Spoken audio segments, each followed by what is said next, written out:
This is Software Engineering Radio, the podcast for professional developers on the web at se-radio.net.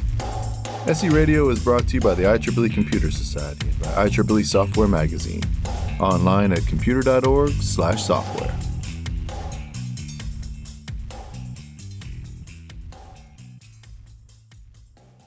This is Robert Blumen, editor of Software Engineering Radio.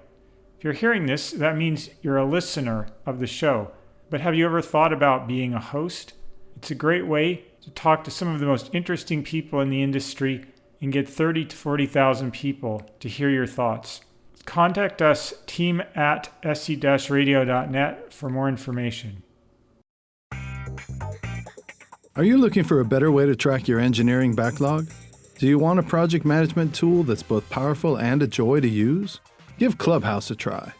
Designed for software teams, Clubhouse is a fast, modern alternative to conventional project management tools that are either too complex or too simple. Start your free trial and get 2 extra free months at clubhouse.io/SERadio.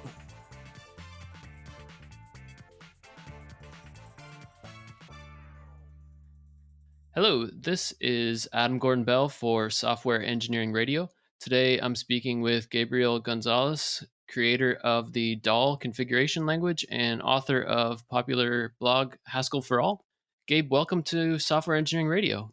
Also, thank you for having me on this. It's an honor to be here. Oh, that's great to hear. So today we'll be talking about configuration and configuration programming languages and one called Dhall that you have created. I think eventually we'll get into complicated configuration problems, but I'd like to start off with some simple definitions. So what is configuration in the world of software development? So I like to think of it in terms of what's the problem that configuration files or configuration formats solve.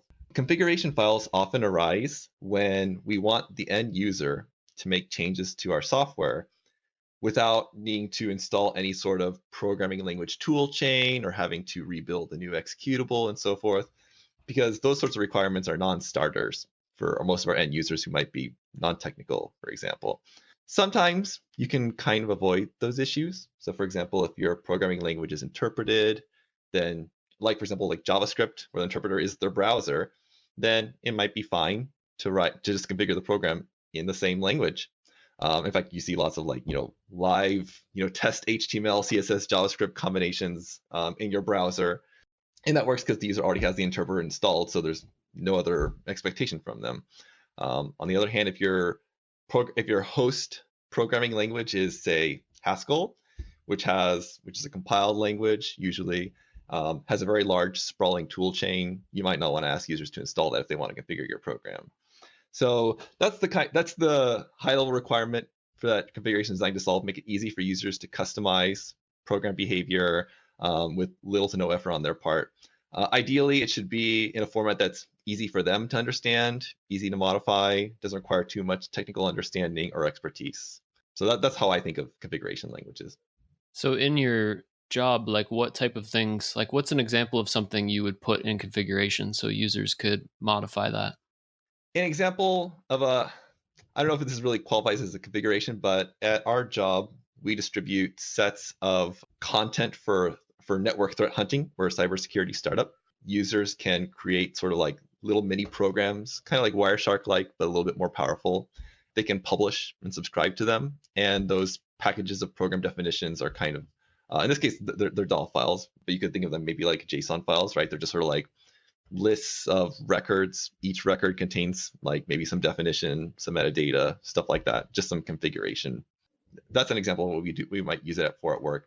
Another example might be deployment configuration, right? Saying I want all these machines to have this particular setting. There's X machines, here are their IP addresses, host names, so forth. That's another example of a common configuration scenario, that at least as that arises at our work.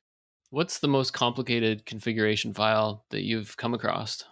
Probably, I think Kubernetes is usually the one that most people think of when they think of complicated configuration, at least in open source. When I worked at Twitter had some very large configurations. For example, Twitter had its own internal build, well, technically open source tool, but it was mostly used by Twitter called Pants, which is kind of like a Python version of Bazel, like Google's build tool. And the build configurations there for all Twitter's monorepo were quite large as well. And what type of problems, or are there problems with a very large and complex configuration that you might see with a Kubernetes config? Very large and repetitive. So I'm sure many people in the audience might be familiar with the design principle of don't repeat yourself. Besides the fact that software engineers or programmers in general are lazy, right? We want the computer to do more of the work for us, so we don't want to repeat ourselves. But it's not just out of laziness in authoring the configuration file, but it's also laziness in maintaining it. Because if you keep copying and pasting configuration sections over and over, I saw this a lot at Twitter, for example, for pants, right? There are a lot of people who just didn't really understand the configuration language for bills. Like, pants wasn't used very much outside of Twitter. So when they joined, they weren't really sure how to use it. So they just copy and paste configuration sections from things that they knew to work and then slightly tweak them.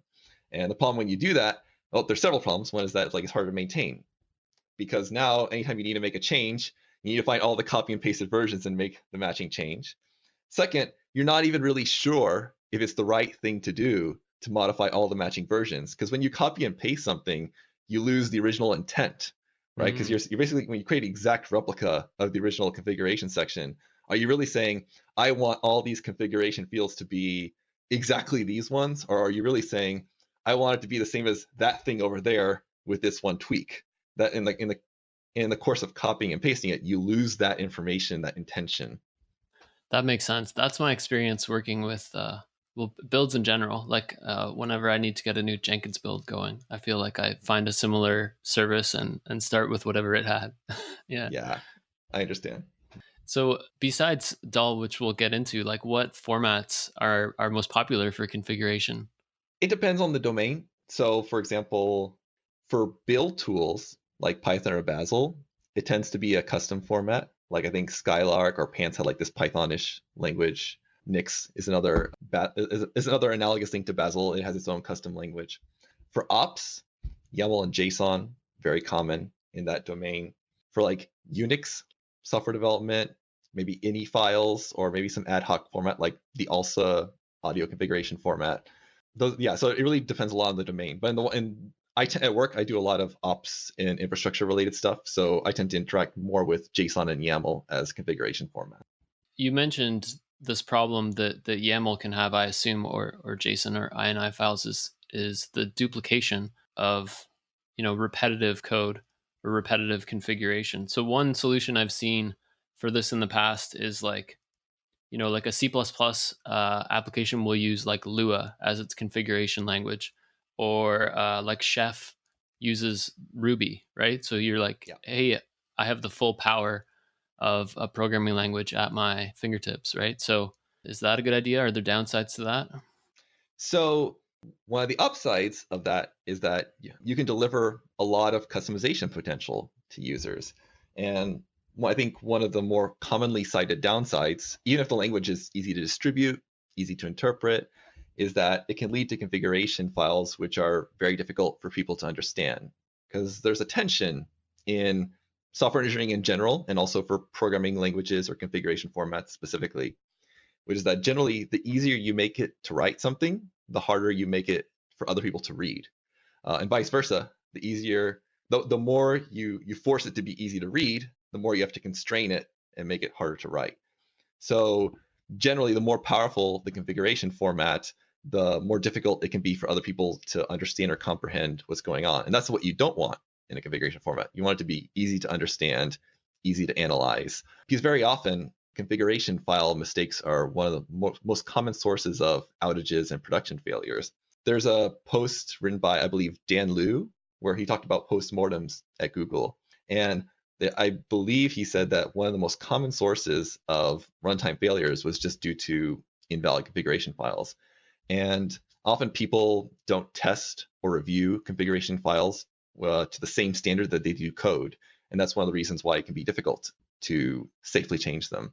And so that's why you want configuration files to be very easy to comprehend, so that it makes it easier to understand and potentially prevent these sorts of runtime failures.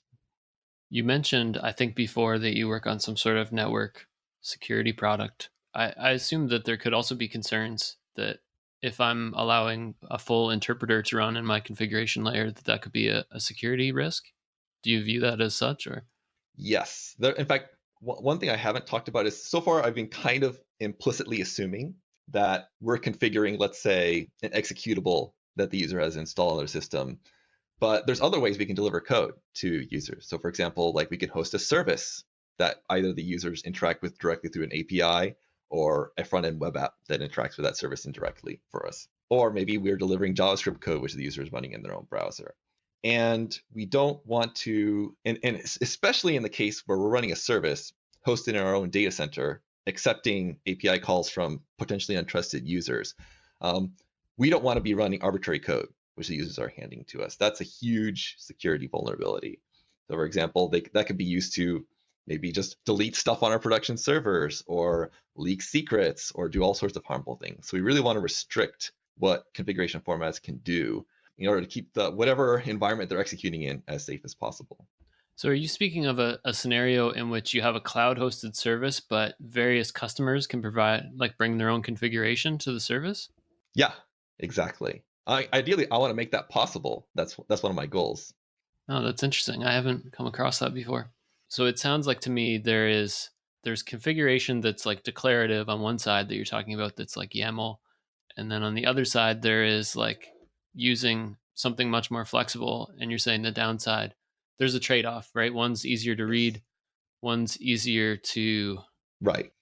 Okay, yeah. So what does Dhall bring to this distinction, I guess? What is Dhall's reason for existing? So Dhall's sine qua non is that Dhall is not Turing-complete. So it's funny because the way Dhall originated was just to answer a very common question I had when reading posts, like let's say on the programming subreddit or Hacker News or Twitter, where people would be arguing about the virtues of various configuration approaches. Like, should we use just an inert file format like JSON or YAML? Should we use a full-blown programming language to customize our configurations? And one of the very common themes that comes out of those discussions is that when people would say that you need to use a programming language to configure it because they need the full power, the most common counter to that was, I don't want to use a configuration format that's Turing-complete. I'm not exactly sure whether people actually cared about Turing completeness per se, or maybe it was just like an umbrella for other things that they actually cared about. But I decided to ask the question, okay, what if I gave you a programming language that was not Turing complete to configure your programs?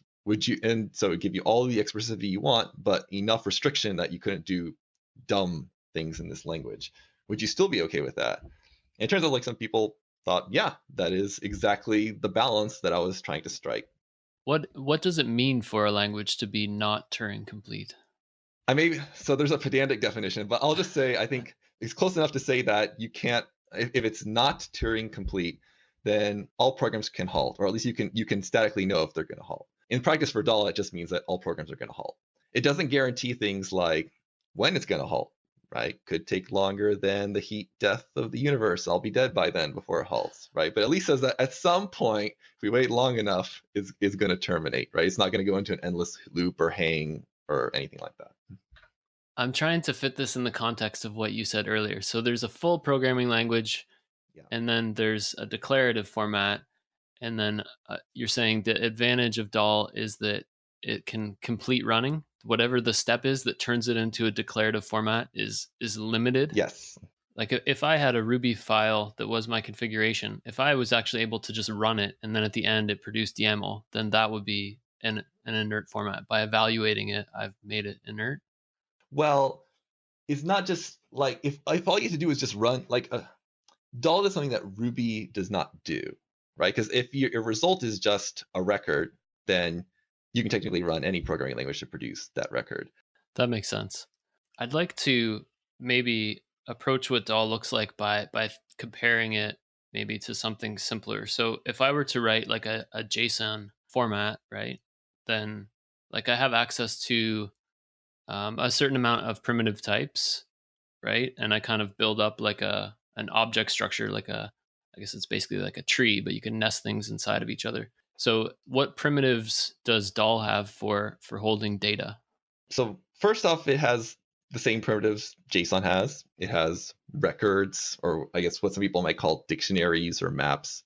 It has lists, it has strings, it has bools, it has unlimited precision integers, which is very important when you're comparing to JSON, Yeah. and it basically has it also has some things which JSON does not have. So it has built-in support for enum, so you don't have to use a string. You can statically declare it can only be one of these possible values. It actually supports a generalization of enums, which are, I think, commonly called sum types. Mm-hmm. You can say statically, it can only be one of these possible types of values, and there can be maybe a payload associated with each alternative type it could be. And they're tagged, so you know which one you're looking at. And whenever you're trying to inspect it to decide what to do with it. You can actually kind of just convert a JSON file to a Dhall file by replacing colons with equals, and maybe removing quotes around the key names or field names in dictionaries, and then they both kind of look the same. Oh wow, but it doesn't stop there, right? Because I think that I saw type annotations on. Is that correct? Is there typing aspect to the language? Yes. So Dhall is a real programming language. So a lot of things that are normally done separately for configuration formats like JSON are built into the language. So for example, what a configuration format would call a schema, like JSON schema, is just a type annotation in Dhall. So that's the Dhall analog of a schema. And same thing with templating, right? So a template in Dhall is just a function whose input is a record of things you want to use to template with, and whose output is a string that has been where you've interpolated the things that you want to template. So because Dhall's real programming language, it doesn't need to add special case support for a lot of these features which configuration formats have to add on. They're just built in by virtue of being a real language. So it has these basic data types, it has some additional types, then it has type annotations, and then you've mentioned functions. So this is where we start to cross into more of a programming language type concept, right? Yes. Now we're evaluating things, we're passing in arguments. So you can define function. Well, the primitive there is an anonymous function, so like what Python programmers might call a lambda, and you can optionally assign names to anything, including anonymous functions. So they're no longer anonymous, so you can give them names, and you can apply them to arguments, just like in a programming language. And they're highly restricted, right? So because it's not Turing-Complete, a function cannot call itself. Recursion's banned from the language. And also supports variables, so you can use a let to say let x equals 1, and now you can refer to x over and over again instead of having to repeat yourself. Presumably it's more useful if x is something bigger than 1, but you get the idea. Is the purpose behind the functions to do with this original idea you mentioned, like taking the repetitiveness out of a configuration format? Is that why bringing functions to this format is valuable? Yes. The primary reason is, again, going back to we don't want to repeat ourselves, both to make it easier to write, easier to maintain, and easier to preserve the original intent. If we have a single source of truth for everything in the format, then whenever we need to make a change, we only need to change one place in the code base. And it may not sound like a big deal when you're a small company, but when you work in a large company like Twitter in a monorepo, which has a huge number of files, then being able to centralize all logic in one place is a very big deal. In fact, I remember back when I was at Twitter, someone just went through Twitter and then studied what was the largest, what were the most commonly used programming languages at the company by lines of code. So third place was Java, second place was Scala, and first place, technically not a language, was YAML. So YAML by lines of code was far and away the largest source of code, quotes, in the code base. And that was, again, because YAML didn't have facilities to remove repetition. So they just had to add a whole bunch of weight. And that weight reduces your agility as a company. In fact, every time we had these large changes and refactors we had to do at the company, we would take our crack programmers, our principal engineers, who would use these powerful text transformation tools that they would run over the entire code base, which I think was maybe 40 gigabytes in size at the time. That's just code, not any binaries, anything like that. And then they put up these gigantic pull requests where everybody would get pinged on them because like they'd be touching every single project and everybody was a code owner for something that had been touched by that pull request. And then the pull request description would say something like, I haven't really checked this. I just did this automatic transformation and I guess it builds, and I'm not going to wait for everybody to approve all these changes. I'm just going to like merge after a few days if nobody objects. And that was kind of like what people had to do when you don't have any facilities for managing large amounts of repetition. Yeah, that sounds horrible. Programming by search and replace, basically. Yes. So I'm thinking back to your original scenario and maybe the story you just talked about. So like you have all these, everybody's copying pasting somebody else's build file with a bunch of YAML in it. So now that we have functions, I'm guessing we can, like, what do? Do we extract it out to some common location and then all I have to do is basically call some build function and pass in like the couple of differences that my project has? Is that the use case? Yes. So here's an interesting example, right? Let's say you're trying to distribute a package, right? An open source package, right? Usually there's a lot of boilerplate for open source packages that's shared between them. Like, let's say a lot of Haskell projects, especially for companies, are just, follow a simple framework of like wrapping some choice of server. Maybe they pick a blessed server library, maybe a blessed JSON handling library, and I don't know, what are other blessed libraries, right? And they just will say, we all want these projects to follow the same format. And with just a few tweaks, maybe just change the package name, change the list of modules in this project. But otherwise, we want them all to use the standard format. But in practice, you just have to like keep copying and pasting the Cabal file to follow that exact format. And again, you run into the same issues as before. It'd be nice if you could just have a central say like, this is the blessed set of packages for novice Haskell programmers to write a web server that does something useful. And it's just a function, right? Give me the name of your package, give me a few other parameters, and I'll just do the rest for you and you can get going, right? That's the dream right there. And not just providing that function, but providing it in an easy to obtain format. Because one feature that Dhall provides is the ability to import configuration file formats. If you've ever used YAML, I know lots of companies, I think Twitter included, if I remember correctly, like they hacked together some non-standard feature into YAML to import files or include support, which is missing from the YAML standard in order to distribute the configuration over multiple files. Yeah, the imports kind of closes that, makes it. So now I can pull in from some location. So what kind of locations can I pull in from? Is it like my local path? Is it the web? Is it GitHub or? So Dhall lets you import from local file paths, so like relative paths, absolute paths.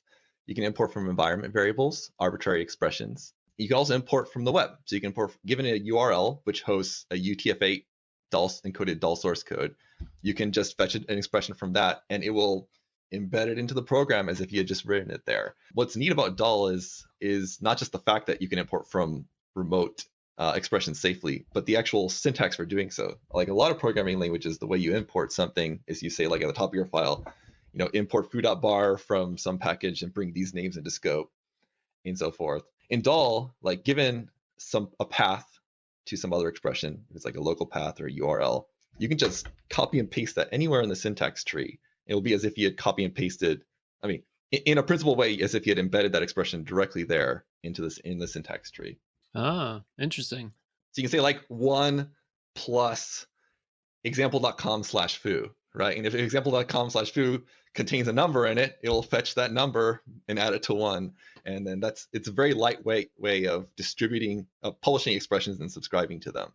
You don't need to create some package with some metadata file and upload it to some package repository and then add it as a dependency and install it, right? You just create a URL, paste it, and that's the mechanism of distribution.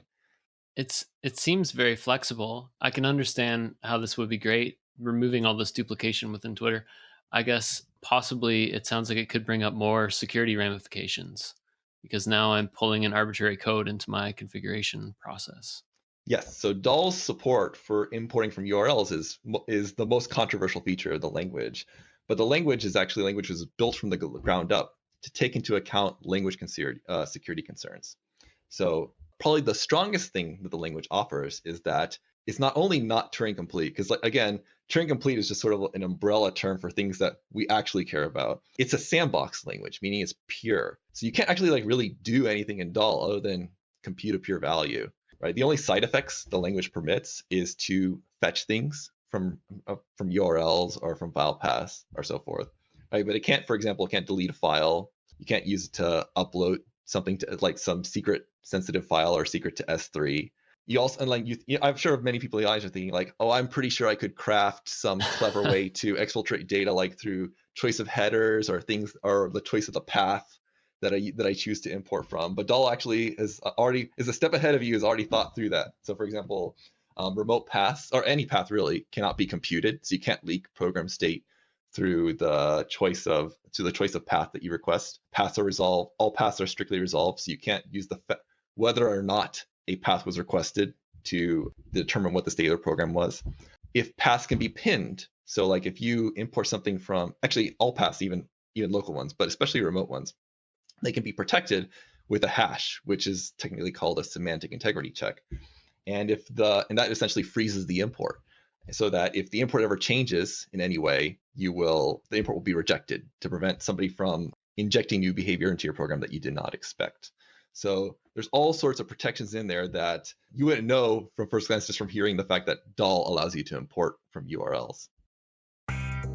Summer's longer days and slower pace invite us to pick up a book, follow our questions, and try our hand at something new. The work of modern software developers is evolving in ways that are both challenging and rewarding. As a developer, it's essential that you cultivate a security mindset. To help, we put together a collection of information security books, podcasts, blogs, and hands-on exercises, recommended by Veracoders across our development, security, and product teams. From a just-published page-turner to classic FRAC articles, there's something here for everyone who's interested in becoming more security-minded. So dip your toes in or take a deep dive. Visit www.veracode.com/summer today. When Dhall gets imported into some language after it's been evaluated, right, it exists as, like, I'm assuming, some sort of dictionaries of values. At the time the configuration comes into your language, you have some sort of inert data structures, and Dhall has support for that, but also has support for functions so that you can take out duplication, and then import so that you can kind of hold these things somewhere else that can be shared. And then you can use that to import things that can be from anywhere. It can be from the web. And that sounds scary, but you're saying, oh, but remember I said it's non-Turing complete. So there's no way that it can like loop forever when I try to import some code. And then you also said that it's pure. So explain pure. Pure means it has very limited set of side effects. So, I mean, pure really depends on what matters to the programmer, right? So like everything technically has side effects, right? I'm taking up CPU or RAM or network bandwidth or disk, or maybe I'm modifying some registers under the hood because that's how everything's implemented. So it really depends on what matters to the programmer. So pure in this context means that we're sort of ignoring performance characteristics, right? Maybe some languages would care about performance characteristics, like Rust, for example. And I'm also deciding that like I don't really care about fetching things from URL because, like, especially if I pin it with a hash, it's basically pure, right? It doesn't really matter where I get it from as long as the final result is the same or matches that hash, right? It's effectively pure. So we sort of have like a set of blessed side effects and non-blessed side effects. So the blessed side effects are evaluation, fetching things. The non-blessed side effects are things like deleting files, uploading things, anything harmful that a malicious code could use to somehow exploit our system. So pure is an imprecise term, which just means that like it's safe to use as a configuration language. Because the end result of the evaluation will always just be this inert data structure. So it won't be writing things to disk or etc. Well, even then it can. There's a cache. So like when you protect something with an integrity check, then since we know it's never going to change, we can just cache it in a content addressable store locally so that we never need to fetch it again. And again, that slightly improves security because then it means we only need to fetch something once. And then after that, we never need to make a remote outbound call ever again. But even then, like it's a content addressable store, it's append only. So it's effectively pure from the user's point of view, right? It's just a transparent optimization as far as they're concerned. I think that you mentioned earlier that it would be possible to write a Dhall configuration that never completed. Is that a concern? Something that we should be concerned about with this tool? Well, by never completed, you mean like never completes in our lifetimes, but it will eventually complete. Okay. For me, it's not really a concern. So for me, like the benefit of being Turing complete is, well, there are lots of benefits. One is that in practice, it's harder to write programs that take a long time to run. Part of the reason is just because it's harder to do so by accident. Like again, we've banned recursion from the language, so you just got to change how you do things. When you change how to do things, that changes your mental model. It's very similar to how when you switch from a dynamic language to a typed language, it requires you to adopt a certain mental discipline you didn't have before.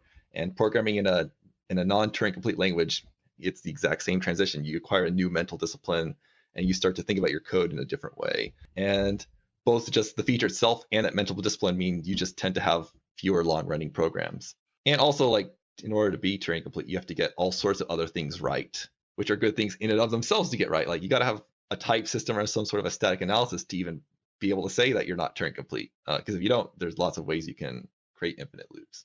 So it restricts you from doing recursion. Are there other restrictions put in place to meet this moniker, non-Turing complete? Basically, it's actually very simple to write a language that's not Turing complete. For people slightly more familiar with type theory, if you take any Hindley-Milner type system, or for people even more familiar with type theory, if you take system F and you just ban recursion, it's automatically not Turing complete and a somewhat useful language if you just add some useful primitive operations. So it's actually really easy to make something not Turing complete if you just don't allow recursion. If you allow recursion and you still want to keep it not Turing complete, then it becomes harder, and there are a lot of more sophisticated languages which can deal with that. Couldn't I just put in my configuration file like while true, no op or something, and it would? Well, Dhall doesn't have while loops. It's a functional programming language. So what it does have is terminating primitive operations. So an example would be fold, right? So given a list, there's a function called fold, which will basically sort of reduce the list into a final value. And we can prove, for reasons I won't go into, that that function will always terminate. And then there are the other theoretical results, which show that you can implement basically anything you want to do with lists in terms of fold, more or less. You might want to do it in a more efficient way, but in theory, you could do everything in terms of fold. So if you can prove that all these operations can be done in terms of fold, then you can prove that they can terminate. And then just that's how you prove that your language just doesn't terminate for anything built on top of those primitive operations. Can I just have two files import each other? Can I make a loop that way? No, Dhall has a cyclic. I mean, there are ways you can cause what we call import cycles, but that's not one of them. So Dhall will detect trivial import cycles where it keeps track of what imports it's visited and make sure that they don't get visited again. But an easy way you could break it is just like have a web server hosting a Dhall configuration file like example.com/1, which imports example.com/2/3, and you can just keep dynamically generating these on the fly to trigger an infinite import loop. But again, like that doesn't worry me so much for the same reason that, having a program that takes too long to evaluate, doesn't worry me that much either, right? It's just like I view it as primarily improving the user experience by doing as much as possible to prevent loops. There's still some ways that you can make things run a long time, but as long as we make a decent effort, it still improves the user experience. Are there other languages in common usage or configuration formats that have this property of being not Turing complete? Yes. Actually, the most popular one, which I think most people know of, is SQL. That's a non-Turing complete language that's very, very widely used. And for a reason, again, like SQL, because it's not Turing complete, it's easy for databases to analyze and do query optimization and things like that. A more modern example would be something like Skylark, which is the language I think it's named Skylark, which is the language Bazel uses for its configuration language for builds. Those are the two examples off the top of my head. I think SQL is interesting. It kind of shows some of the properties you're talking about here because you can define things in SQL. Like it still has the feel of a programming language, but it's definitely more restrictive in terms of what you can do and focuses more on a declarative. I mean, it's very different than your language, but it has some similarities, I think. Yeah. So one thing I was wondering, it sounds like if I were to build like a YAML parser, where I could read that format in because I have a new programming language and it needs to understand YAML. That I think I could do that. To understand this configuration format, it sounds like in my language of choice, I would have to build like an entire interpreter that understands systemf and so on. Yes. So yeah, I mean, that's exactly one of the biggest challenges for Dhall, is that we're essentially trying to create an embeddable language that runs in all these mainstream languages, right? And if we succeed, it'll actually be, I think, one of the first ever case of that being done, because most other configuration languages, the way they work is maybe it'll provide some C library like Lua, then your language writes some sort of a wrapper around the C API, like some native interface. But here we're actually doing implementations inside the host languages, like actual re-implementations. And it's significantly more challenging, but if it works, then you can do powerful things, like I mentioned before, like import functions directly into the language, which is very neat. You can also provide much better support for distribution, right? Because like obviously you can't use a C library if you want to interface with JavaScript, right? So it's much more portable to do things this way, but it's much harder. And so we spend a lot of time on making it as easy as possible to port into new languages. So what languages have implementations? So currently there are 3 complete implementations, one in Ruby, one in Clojure, and one in Haskell. There are several other ones in progress, some close to completion, but I'll wait until they're done before announcing them out of respect to their maintainers. And earlier you mentioned Kubernetes, I guess. I think. What domains do you see Dhall being used in? Ops is far and away the most commonly used domain for Dhall. And the reason why is that that's where you tend to see the largest and messiest configurations. The tools that come to mind would be things like Kubernetes, CloudFormation templates, Ansible, Docker Compose, Terraform. Those are what a lot of people tend to associate with this. And they all have very large, messy YAML or sometimes JSON configurations. And they kind of grown to the point where they're starting to implement these, DSLs, which are like little mini programming languages inside them, especially CloudFormation, Ansible, and also Terraform come to mind there.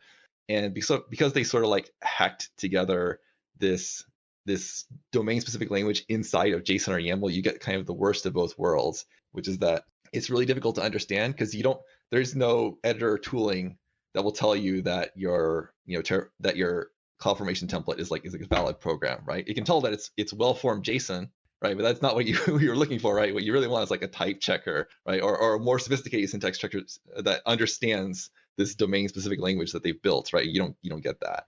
And you also don't get the ability to you can't really evaluate it easily, right? You can run the tool, right? You can run Kubernetes and see like, usually the way you verify that your configuration is safe is you do like a test deploy, like to a development cluster, like if it's Kubernetes or something like that. You don't have like a nice pure way to do ahead of time validation of your code. And that's one of the biggest issues that ops people run into, is that for them, it's really difficult to do safe test deploys, especially in CI, right? You don't want to like deploy, you don't want to like for every single revision that you check into master to first check that you can safely deploy a test development cluster. That's totally unrealistic and doesn't scale, right? The ideal would be like you just do type checking, right? And if it type checks, that's fast, you merge, you're done, and it's going to deploy successfully. So is that the market that you're going after with this tool, would be ops? Yes, absolutely. So one thing I like to do, and this is actually inspired by a great book, which I recommend to all listeners, called Crossing the Chasm. It's a book that was originally written for startups, for how startups could achieve mainstream traction success. But it's also an excellent playbook for tech evangelism, or getting open source tools, frameworks, or technologies mainstream traction as well. And one of the things the book talks about is that you need to be very careful to choose a very narrow market when you start out, because you're not going to get any mainstream traction unless you're perceived to be best in class for the use case that you've chosen to address. And you can't be the best in class when you have very limited development resources if you choose to address a very broad use case, right? If I said, Dhall is going to be the configuration language that replaces all configuration languages, right? That would be too ambitious. We would sputter out pretty early, and we would never gain any traction. But it is very realistic for me to say, Dhall is going to become the best-in-class solution for ops-related configurations. We do have the developer bandwidth and features in order to be able to deliver on that promise. And if we deliver on that and we promote that perception, then it's easier to then grow into a slightly more broader use case. Like maybe later on we're trying to displace YAML in general as opposed to just YAML for ops. So yes, we definitely do very conscientiously target the ops use case, and when we design the language, and when we allocate what we call our language budget for like what complexity to add to the language, we're very careful to add language features which get us to that goal of improving the ops experience, rather than trying to tackle a more ambitious goal of being one configuration language to rule them all. That's interesting. What is an example of a feature that you've added to make ops better, or that you've taken this perspective on? So the biggest one would be semantic integrity checks, because that's the thing that gives ops people a lot of assurance that what they're delivering is never going to break or change. Because the semantic integrity checks verify that you can't perturb something, so it's safe, and you can also cache something, so it's then easy to subsequently redeploy. Sometimes it's not about language features. It can be about integrations. So for example, we have, Dhall, the Kubernetes project, which provides bindings to Kubernetes. We also provide tools that do bidirectional conversion between Dhall and JSON and YAML. Because for brownfield deployments for large enterprise companies, ease of migration is really important. It's also not about even that kind of feature. It's also about like just things like how easy is it to install?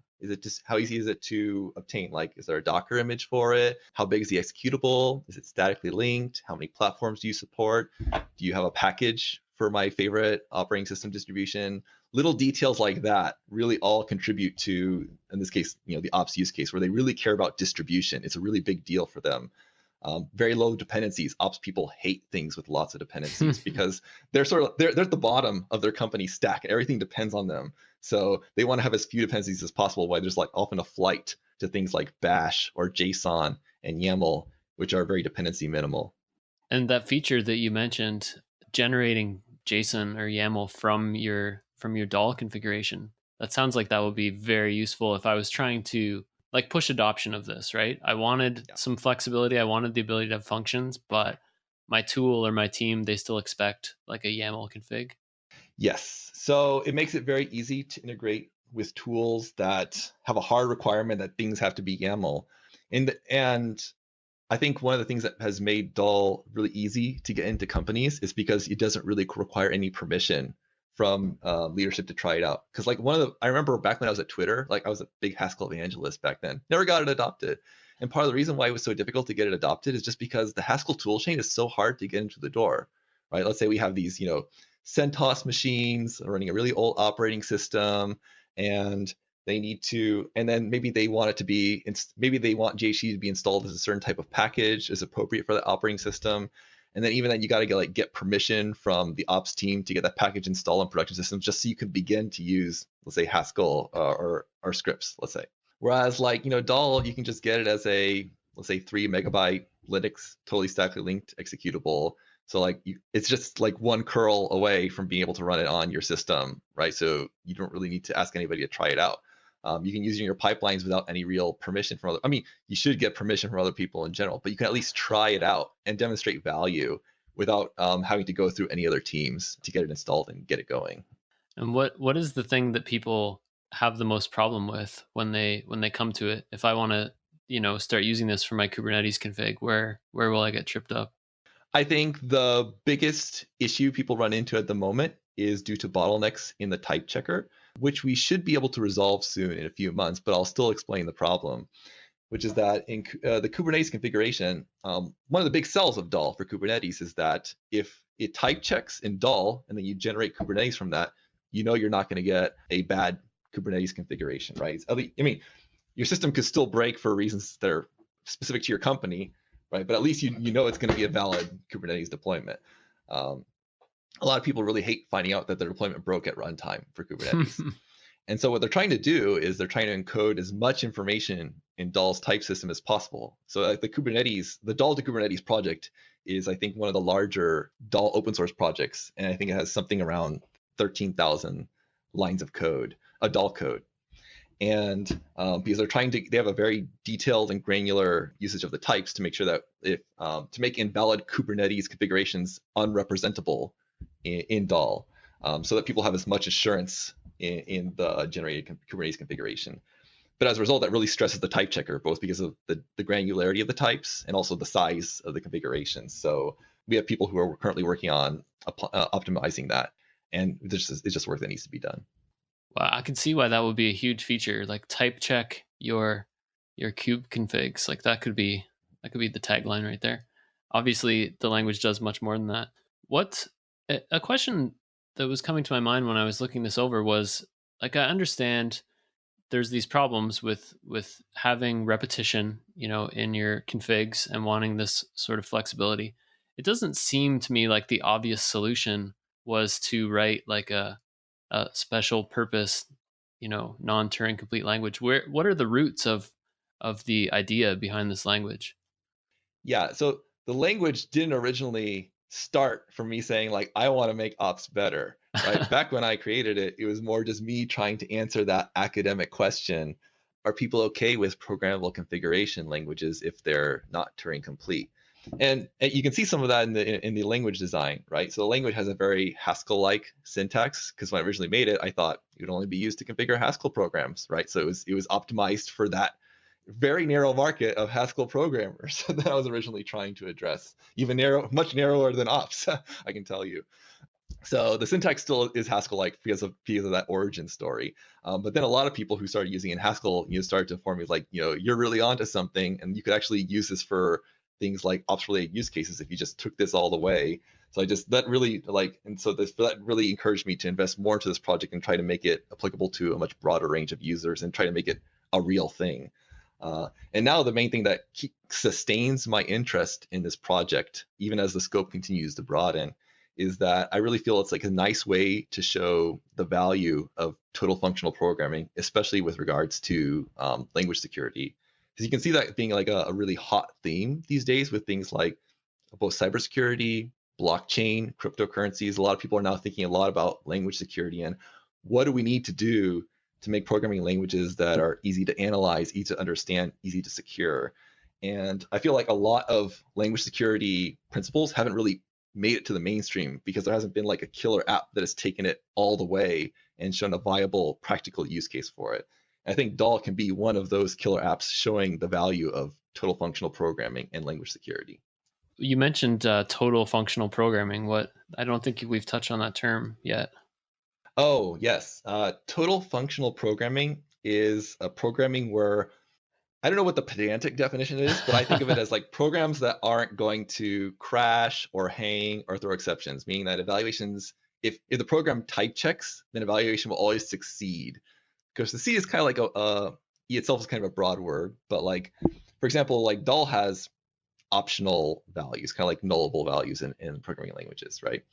And so like, a computation could succeed and return what Dhall calls null or none, right? Some people might say like that's still a failure, right? So it failed at runtime, but it's still nice that it won't hang, it won't crash or throw exceptions or segfault or what have you.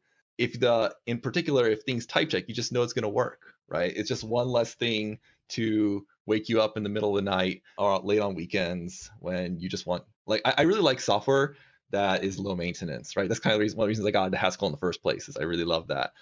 So I really love knowing that if a Dhall configuration type checks, that I'm done. Like my obligation as a programmer ends there, and I can move on to the next thing without that lingering in the back of my mind that I might be interrupted later on to revisit something that I've sort of washed my hands of. So I just really like things being done. And total functional programming really gives you that feeling of satisfaction and completion that you don't need to revisit old work anymore. It is interesting that you found that ops was the area where like heavy use of a type system could really be a game changer. That's very interesting insight.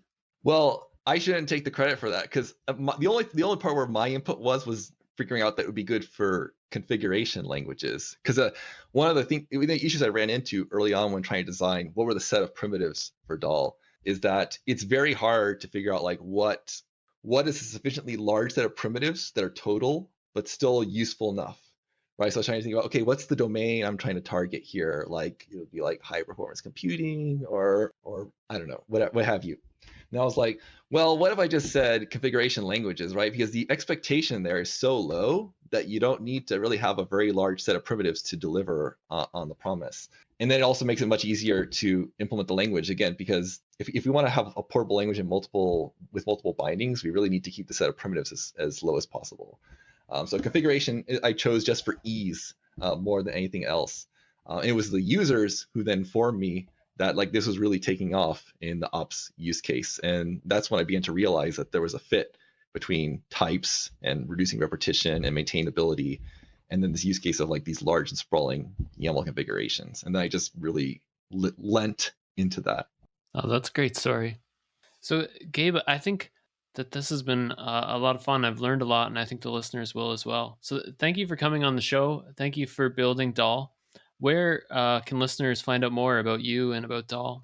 The best entry point to the language is the official website, which is dhall-lang.org. And if you don't know how to spell it, it's dhall-lang.org. I have a blog called haskellforall.com, although now I blog a little bit about Dhall more often. So I don't know if I should also call it like Haskell and Dhall for all.com. But that's my personal blog that I sometimes use. This is Adam Gordon-Bell for Software Engineering Radio. Thank you for listening. As a software engineer, chances are you've crossed paths with MongoDB at some point, whether you're building an app for millions of users or just figuring out a side hustle. As the most popular non-relational database, MongoDB is intuitive and incredibly easy for development teams to use. Now with MongoDB Atlas, you can take advantage of MongoDB's flexible document data model as a fully automated cloud service. MongoDB Atlas handles all the costly database operations and admin tasks you'd rather not spend time on, like security, high availability, data recovery, monitoring, and elastic scaling. Try MongoDB Atlas for free today. Visit mongodb.com/cloud to learn more.